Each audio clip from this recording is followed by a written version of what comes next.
If a company comes out with a super premium version of one of their best-selling knives, the premium version will be much better, right? Tonight, we'll find out. Recently, I purchased a third Maximal knife, a collaboration between David C. Anderson of the Knife Center and CJRB.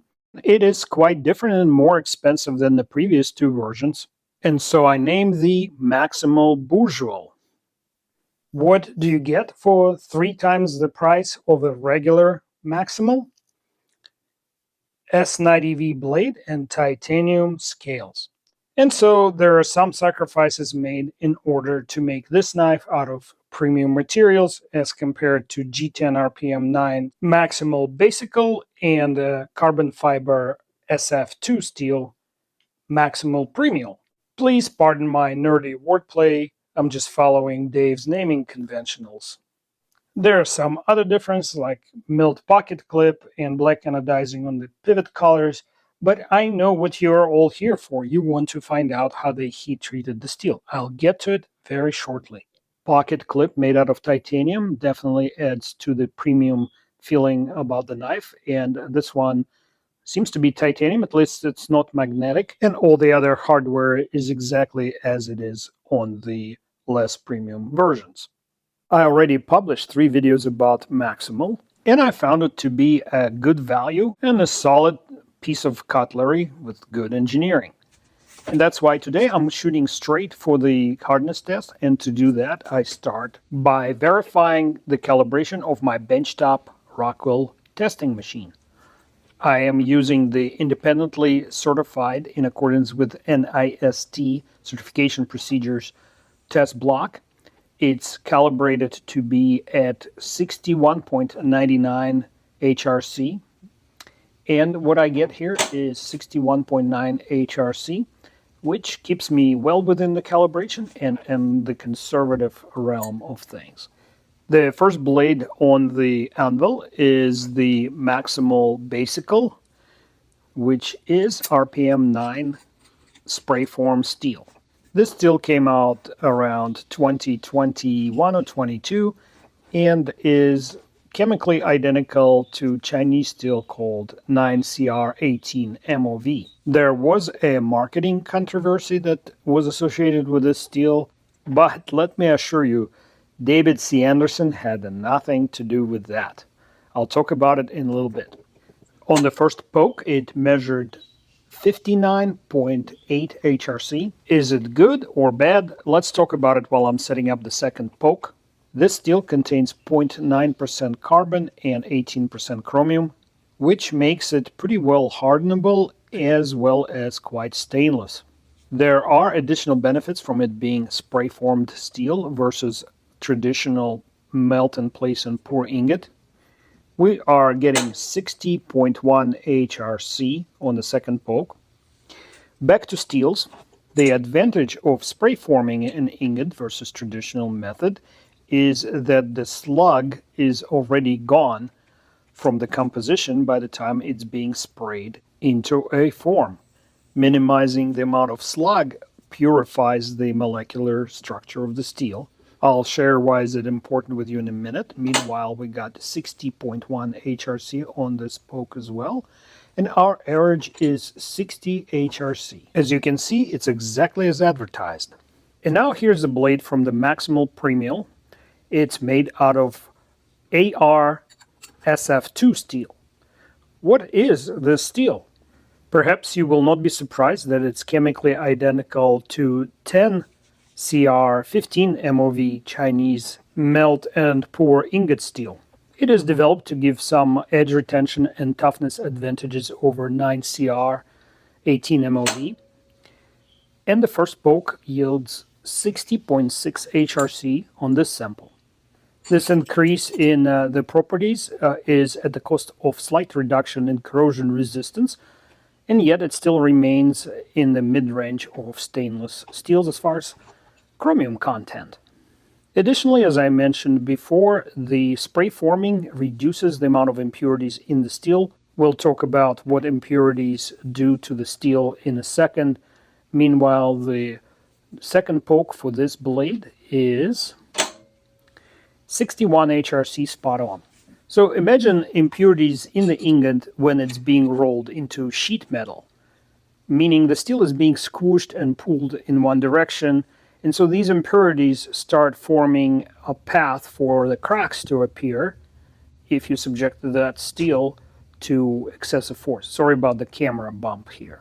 This issue exists in all melt and pour ingot steels, to counter which electroslug, spray form, and particle metallurgy technologies were developed.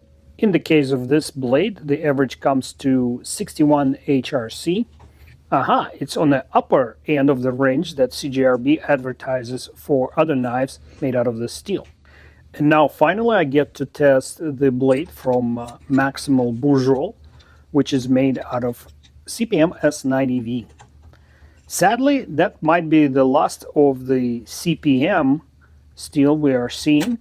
The company called Crucible has gone out of business and was purchased by a French company that plans to continue making powdered steels in Sweden. At the 2025 Atlanta Blade Show, I accidentally end up having a conversation with a head honcho at Niagara Steel. 59.6 sounds a little disappointing for its hardness. The target range recommended by Crucible was 60 to 62, but most experts agree that this steel can take 61 to 63 and sometimes even higher without significant detriment to its toughness and corrosion resistance. Oh no, looks like I messed something up on this poke. Ah, I see, the thumb stud is touching the slope on the anvil. My mistake, let's redo. Where was I on the steel? Well, it so happens that at Atlanta 25 Blade Show, I accidentally and casually chatted up the president and CEO of Niagara Steel Manufacturing, who told me that Aristeel will continue some of the existing Crucible names as they own the intellectual property to them, but S90V will not be one of them, so Niagara will release it under creative name NSM90PM. Okay, we got 60.2 HRC, which is within recommended range, but at the low end of it. S90V requires double temper.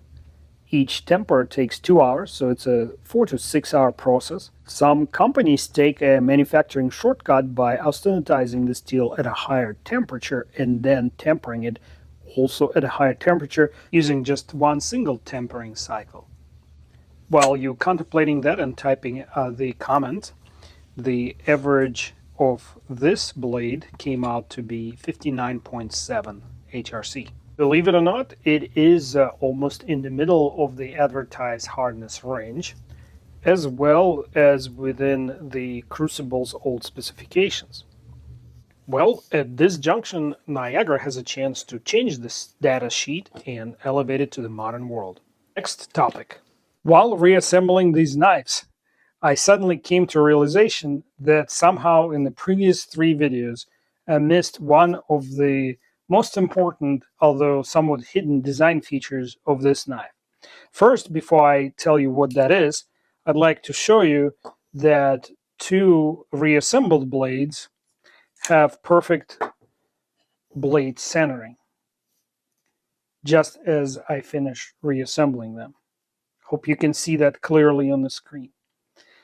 That is not always the case with crossbar or axis lock knives. Out of my vast Benchmade collection, I randomly picked 3 knives that I haven't carried or disassembled. This is Mini Griptilian. As you can see, its blade slightly leans to this side. Here's the basic version of the tagged out. It's off-centered slightly to the show side. And here's a knife from the Hunt series, North Fork, also with the off-center to the clip side. So what is this feature? The pivot system. The pivot barrel, the central piece, I call it the barrel, has a locking fixture. So when you drop it in, it cannot rotate. It's captive in the liners. And besides the anodized colors, it has 2 screws, one on each side. So if you torque both screws evenly from both sides, and the torque here is about 1820 inch-pounds for the T8 screws, it will center the blade because it will compress the pivot barrel between the 2 liners. And so the unanswered yet question is, out of the 3 models, price not being an issue, which one would I recommend? I love it, price not being an issue. Well, maybe price is not an issue for some, but value is. So to me, the best, absolute best value out of the 3 versions is the Maximal Premium or Knife Center exclusive carbon fiber SF2 steel. Unfortunately, that was a limited run and they sold out. Of course they did. This was only $10 more than the G10 version. These are selling now for about $50. But then, of course, finding a knife that has a high-end premium steel like S90V combined with a titanium handle is not that easy. In this price range, you can find a Chinese-made titanium handles knife like this Vastid Parallel, or you can find an American knife with a super premium blade steel but plastic handles. It's really hard to find a combination of titanium and premium steel under $200, no matter where the knives are made. So don't forget to hit the like before you comment, subscribe if you're new to the channel, and let me know in the comments what you think about this knife or those steels in general.